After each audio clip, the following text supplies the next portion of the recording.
Hi, Luciano. How are you doing? Hello, Katie. I'm good. How are you? I'm all right, thank you. Where are you joining us from? I am actually in Dublin right now.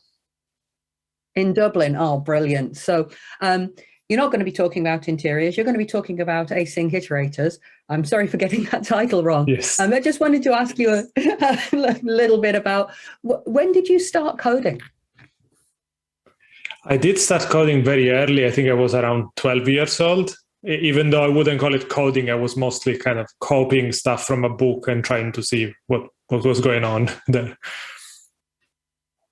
To be honest, I think that's how we all started off. I used to copy stuff from magazines and there'd be typos in it. It was awful, but that's how I learned how to code in BASIC. So anyway, so today you're going to be telling us about how you found a song that you wanted to learn more about. So I'm going to go hand over to you now, Luciano, so you can talk to us about finding a lost song with Node.js and async iterators. Thank you very much.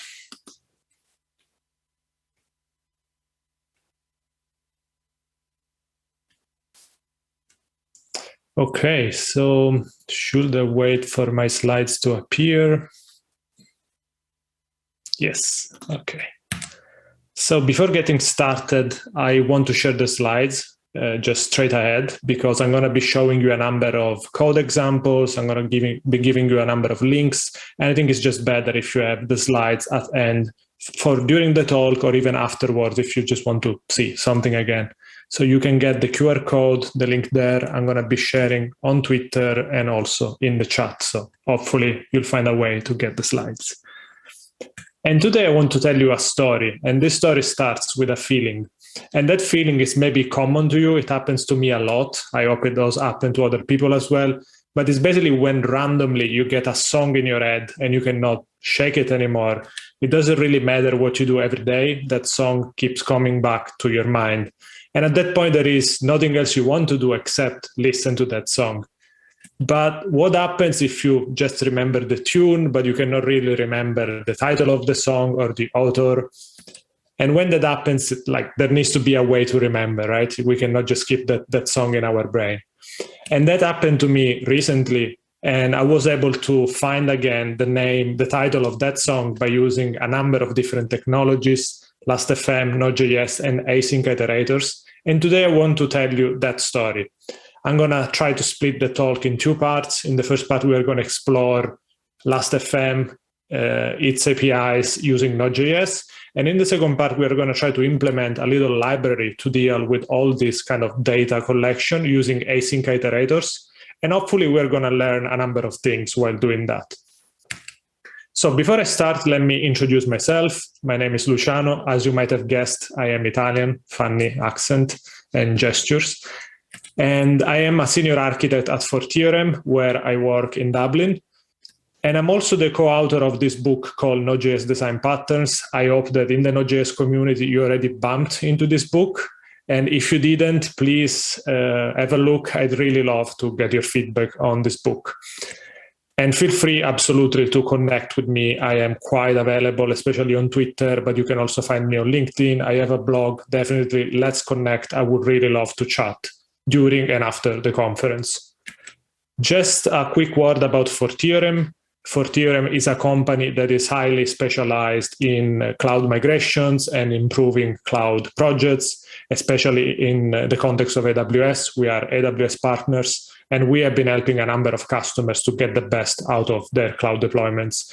It's also a quite new company, and we are hiring a lot. So if you're interested in working with us, we are a fully remote company. Let's have a chat after the conference. Okay, back to the topic. So there was this song in my mind, and I did remember the tune, but I couldn't really remember the title. At some point, I was remembering that maybe there was the keyword dark probably in the title of the song. So the first thing that I did that day was I just opened my Spotify and I searched for the keyword dark. As you might imagine, that was not like a brilliant idea. I got like thousands of results and I couldn't find the song in there.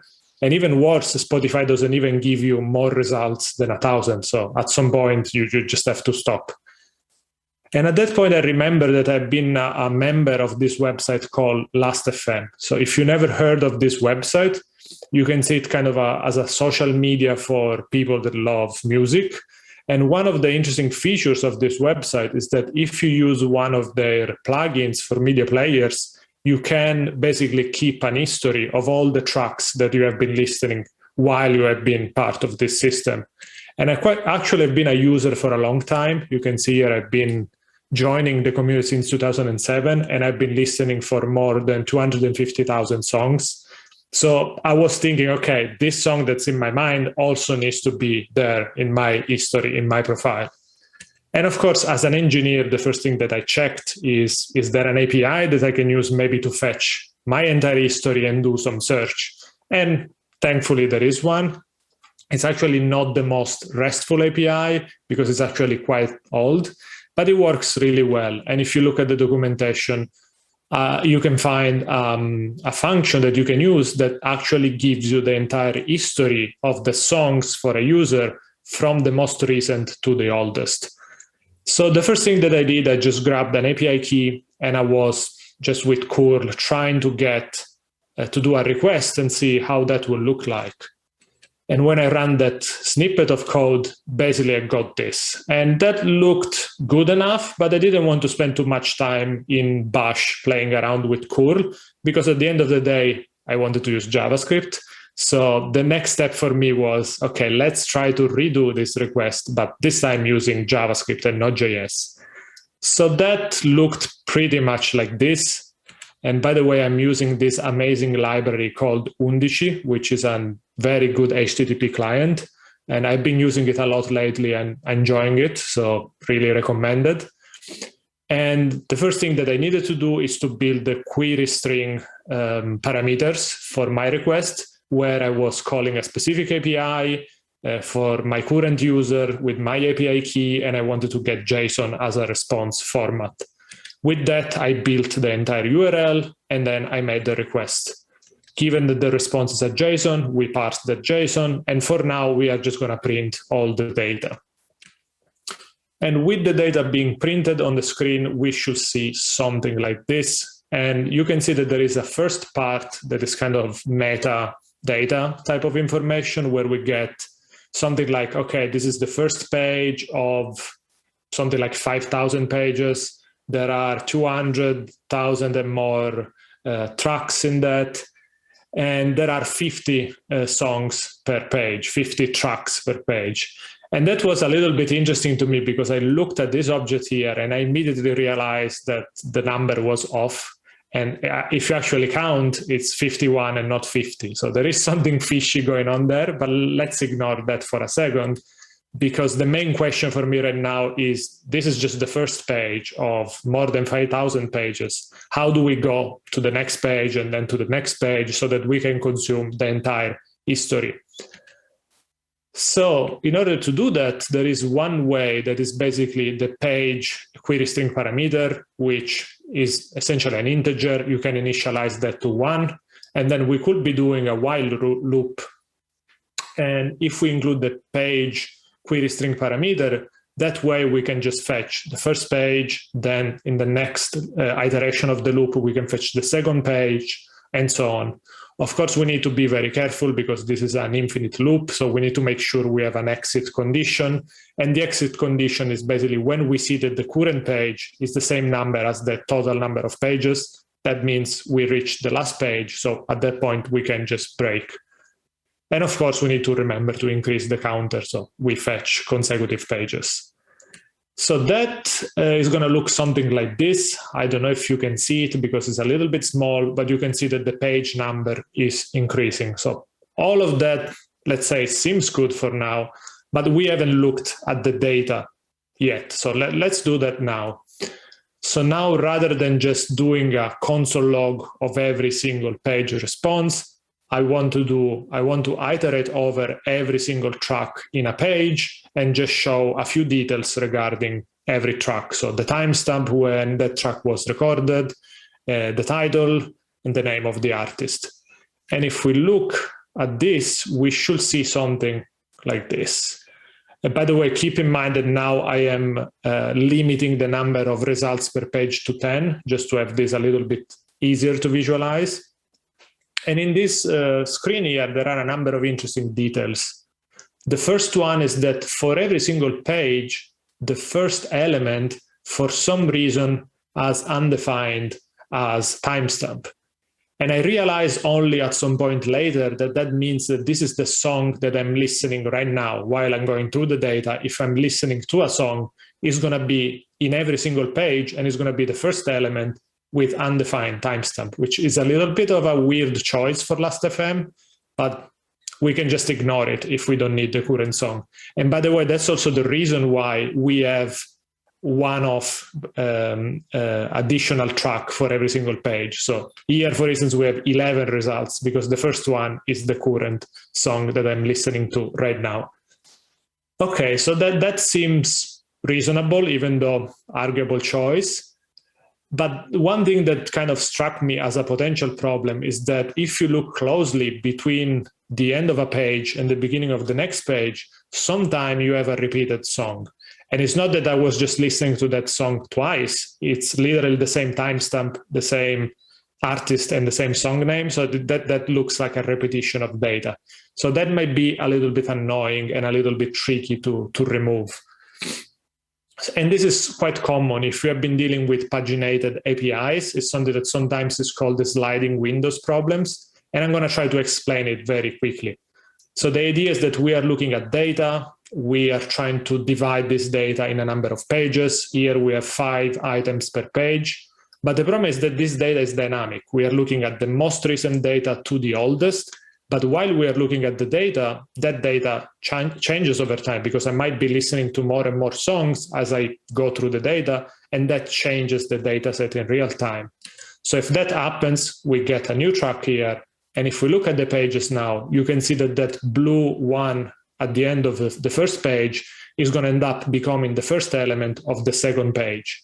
So that's why sometimes we were seeing repeated records. It's just because the whole set of tracks was changing as I was going through it. And this is a little bit of a problem. We might get duplicates in our results. How can we avoid that? And there is another approach which allows us to use timestamps as a reference to go from one page to another. And that looks pretty much like this. So again, we have tracks from the newest to the oldest. And what we do, we are just going to fetch the first page. Then we look at the last track in the first page. We take the timestamp of that track, and then we say, now, in order to get to the next page, what I want to do is get the first page with all the records to T1. This might be a little bit confusing because we are looking at data that is from the newest to the oldest. So we are basically saying from whatever is the earliest date to the date T1 in this case. And we can keep doing this for every page. We get T2, and with T2, we can get the third page, and we keep going until we get to the last page. And how do we know that it's the last page? Because we have metadata, and we can use that metadata, for instance, and we could look if the remaining page numbers is 0. Basically, at that point, we know that we are in the last page. How does that look in code? Now we're not using page number anymore, but we are just using 2. We can initialize it to an empty string, which is a special meaning for Last.fm. Is gonna automatically use the current timestamp if you give it an empty string. And then, of course, we add that to our query string parameters. And now the condition is that basically if the number of total pages is either 1 or 0, that means that we are looking at the last page. And finally, we need to update get the current last timestamp so that we can fetch the next page accordingly. And if we look at the data now, it kind of makes sense. You can see that the boundary there of one page is actually being used to fetch the next page, and we don't get duplicates anymore. Okay, perfect. So now we covered how do we basically use the Last.fm API to get the entire history. And while I was doing that, I started to think, I have a very specific use case, which is I want to find one particular song, but maybe now that I have all this logic, can we generalize it so that this logic can be used also for other use cases? I don't know, let's store all the data to a database. Maybe let's do some real-time analytics on it. Who knows? Whatever use case, as soon as you have the data, you can start to process it and do different things. And the first thing that I thought is we could create an object that for now we are just going to call reader. Let's imagine we have this kind of factory function or class if you want. And basically, it just needs the API key and a particular user. And then at that point, you should be able to use that object to get all the data. And at that point, I started to think, okay, what are some interesting patterns or ways to fetch data asynchronously through something like a reader object?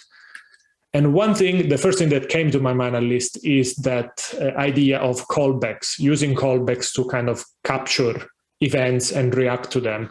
And this is something you might have seen a lot in both plain JavaScript or Node.js, especially in the early days. And here, for instance, it could look something like you call a method called readPages. This method receives two different callbacks. The first callback is going to automatically invoke every time there is a new page available, so you can react to the data of every single page. The other callback might be called just once on completion, or maybe if there is an error, so you can stop early. And that looks fine. It didn't feel like the way I wanted to go, so I kept thinking, are there other approaches I could use? And another one that is also very common, especially in Node.js, is the event emitter pattern. So we could make that reader object to be an event emitter. When we call a method, for instance, .read, we start fetching all the data. And at that point, we can listen to events. For instance, an event could be page, another event could be completed. Completed maybe can be used also for errors, or we can have a dedicated event for dealing with errors. Again, that looked like an interesting approach, but I wanted to explore all the alternatives. And the next one that came to my mind, by the way, I love Node.js streams, so why not doing all of this as a Node.js stream, right? At the end of the day, we are dealing with data coming in asynchronously, and we want to be able to process that data as soon as possible. This is what streams have been built for, and it's an amazing tool that is available in Node.js. And basically, with streams, you can define your own transform stream to deal with the data that is coming in. So every single page will be manipulated by a dedicated transform stream, and you can build a pipeline that way. But if you're using pipelines, of course, you should be using the pipeline function from Node.js, which gives you a better way of dealing with errors and cleaning up your streams at the end of the processing. So if you want to go with streams, definitely consider the pipeline operator. And at this point, I was almost tempted to go this way, but I thought, what if we can do something like a for loop? And at that point, I realized that if we use async iterators, we could literally do this, like the code you see in this page, which is for await every page in this reader, do something. So that looks almost like synchronous code. It looks like a plain for loop. And what's even better is that you could wrap all this code in a try-catch. And at that point, for every single error, whether it's synchronous or asynchronous, you will have one way to capture all the errors and react to errors. So that looked like the approach I wanted to go. But of course, at that point, the question was, okay, I have this concept of a reader object. How do we make it an async iterator? And there are protocols to deal with that. But before we get into the protocols, I want to clarify two main concepts that are commonly used in these protocols. The first one is the idea of an iterator. And the way I like to describe it is like it's an arrow. You have a set of data, like chunks of data. And with this arrow, you can point to one specific element, and then you can move that arrow to the next one and keep going until you reach the end of the data. And another approach, which is a little bit more, another definition or concept that is a little bit more higher level, in my opinion, is the idea of iterable, that just defines an object that contains some data. And then somehow you should be able to get an iterator that allows you to navigate that data. So iterator is just an arrow. Iterable is more of a higher level concept where an object contains data and you should be able to iterate over that data. So how do we build a simple iterator in JavaScript? And the protocol says that an object is an iterator if there is a next method. And every time we call this next method, it should return an object with a particular shape. And the shape is there should be two keys. The first one is done, which is a Boolean, so just true or false. And the other one is the current value in the iteration. So that looks quite simple, but let's try to make a concrete example. Let's say that we want to build a countdown, for instance, from 3 to 0. So we have this factory function, and we want this factory function to return an iterator that we can use to go from 3 to 0. And basically, we say that the protocol says that we need to return an object. So we are returning an object. This object has a next function. And what's going to happen when we call this next function, we need to get specific types of object being returned. And the end case is where we basically return all the numbers in the countdown. So at that point, we just need to return done true. But the general case is when we are returning a specific item in this countdown. So done is false, and we have the current value being returned. So once we have this code, how do we use it? With iterators, we can just keep calling. We create the iterator instance with our factory function. We say we want to start from 3. And then every time we call .next on that countdown object, we are getting value 3, value 2, value 1 until we get to 0. And at that point, we will just get done true if we keep calling next. So let's see instead an interesting trick that maybe you know, maybe you don't. That if you use generator functions, they inherently produce iterators. So you get an iterator object from a generator function. But what is a generator function if you don't know? It's basically a function with a special superpower, I like to say. You define that with an asterisk. And when you have an asterisk, you can use this special keyword in the body of the function called yield. And what yield does is basically like a return, but it's a little bit more powerful than that because it's going to return that value, but also it's going to keep the entire state of this function somewhere so that if you keep calling that function, it's going to resume the execution from the place where you left it, rehydrating all the state so that you basically, it's like you are keep going without interruption. And that allows you to express this concept of iterators in a much nicer way, because you see here we are not trying to keep what is the current value of I, we are just using a for loop, and inside the for loop we are yielding the current value. And that is going to behave exactly as our code before. So you can see we can use it exactly the same way. So it's just easier to write. There is less code. Now let's look at the iterable protocol. So we say that another concept is iterable. How do we define an iterable object? And an iterable object is an object that implements symbol.iterator, which is a special method with no arguments. And that method needs to return an iterator that allows us to go through the data. Again, let's look at an example because it might be easier to see it in code. And this is, again, the same countdown example. What we do is just using the symbol.iterator and attached to that, like that's a function that when we call it is going to return an iterator. And we already have written all the code for an iterator, so we can just do this. And again, because we say that generator functions produce iterators, we could rewrite all of that with generator function, which you can see it's much shorter and readable.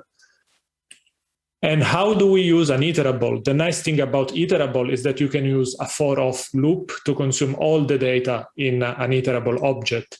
And here you can see that this is much nicer to read and write because you access the value straight away. You don't need to be concerned with when do we stop the iteration. We don't need to check the done value for every single iteration. We can just do a plain for loop, and we know inside the loop we have the current value. So it is just much nicer to deal with iterators.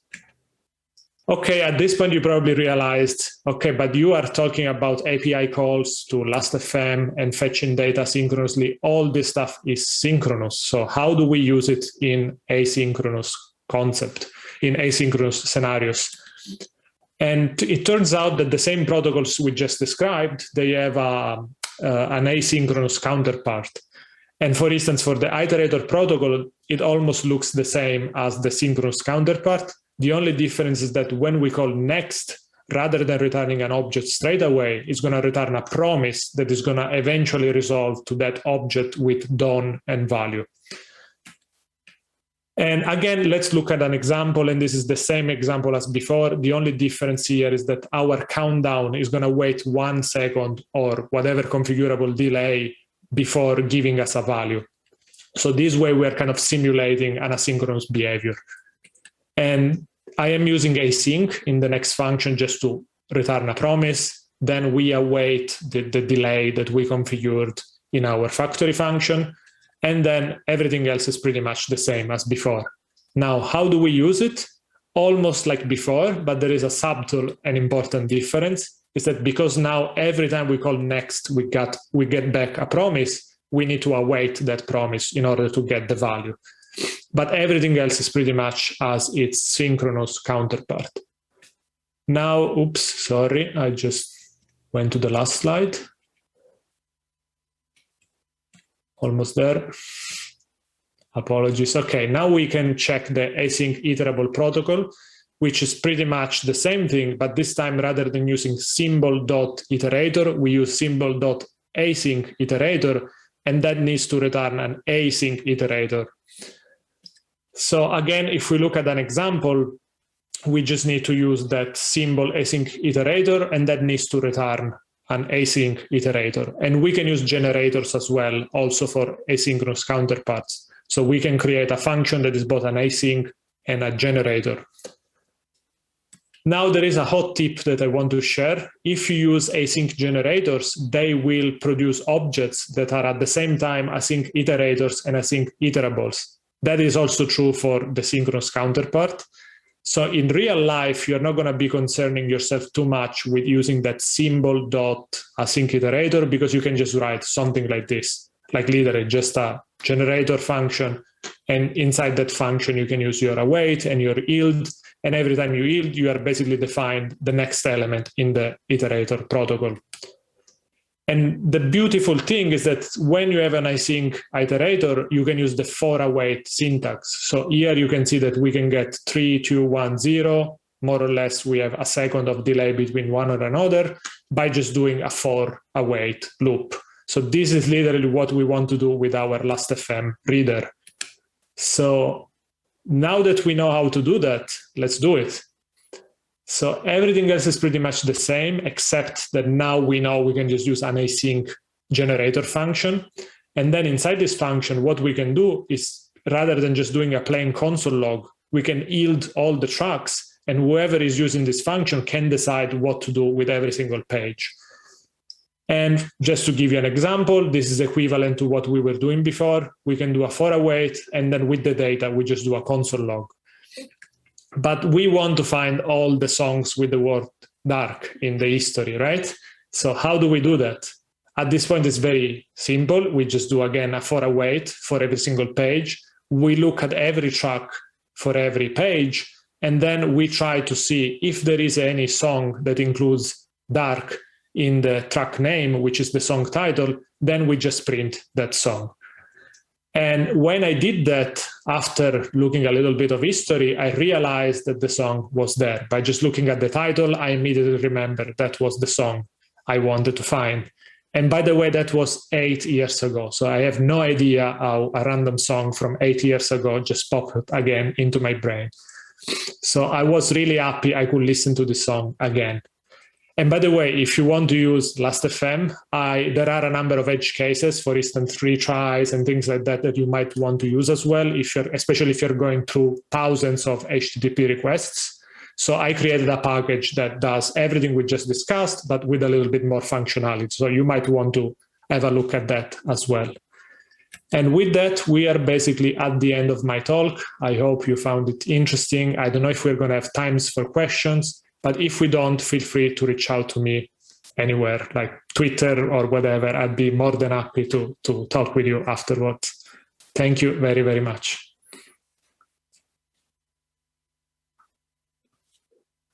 Oh, great. Luciano, thank you ever so much for that. I think we do have time for a couple of questions if anyone wants to put them into the chat room. I'm watching that as well. Had a nice comment from Sarah. She said that it's typical engineering at play. You have a simple problem and you leverage it to learn, and you find the answer to your problem, and you've learned so much more, it's just such a nice thing to describe that sort of journey you've gone on with this.